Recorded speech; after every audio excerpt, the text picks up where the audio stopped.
Claude.md is one of the most important assets in your entire workflow. It acts as the instruction manual for Claude Code and directly impacts the quality, consistency, and reliability of outputs. In this lecture, you will learn advanced techniques to make your Claude.md highly effective. The first principle is prioritization. Claude reads from top to bottom, so the most critical rules must be placed at the very beginning. These are the rules that should never be violated. For example, constraints around architecture, libraries, or data handling should always be clearly defined at the top. The second principle is specificity. Vague instructions lead to inconsistent results. Instead of saying use best practices, define exact rules. For example, specify limits on function size, rules for error handling, naming conventions, and structural patterns.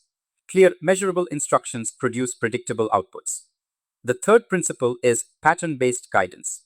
Instead of only describing what should be done, show actual examples. Provide sample implementations for services, components, APIs, and tests. This allows Claude to replicate your exact style and structure. Patterns are far more effective than abstract instructions. Another important technique is defining anti-patterns. Explicitly state what should not be done. This prevents common mistakes and ensures that generated code avoids known issues. Examples include avoiding weak typing, improper key usage, or ignoring errors. By defining these clearly, you reduce the need for corrections later. Maintaining Claude.md is equally important. It must evolve with your project. Whenever you introduce new tools, change conventions, or encounter repeated issues, update the file. A useful approach is to maintain a lesson section. Each time a mistake occurs, document it along with the solution. This ensures that the same issue does not happen again. Another advanced technique is context-specific rules. Different parts of your project may require different guidelines. For example, API layers may require strict validation and error handling, while UI components may focus on accessibility and structure.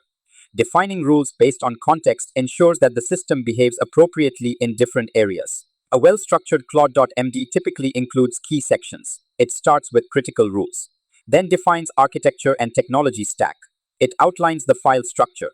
It includes code patterns with examples. It lists anti-patterns. It defines context-specific rules. It specifies testing requirements. It provides commonly used commands. It may also include a lesson section for continuous improvement. This structure ensures that all important aspects are covered. The overall goal is to reduce repetition and eliminate ambiguity.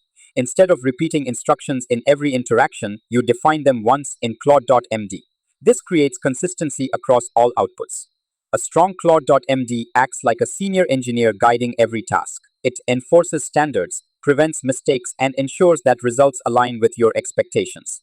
Investing time in creating and maintaining this file significantly improves productivity and output quality over time. In the next section, you will move into monetization and learn how to turn these skills into real business opportunities. See you in the next lecture.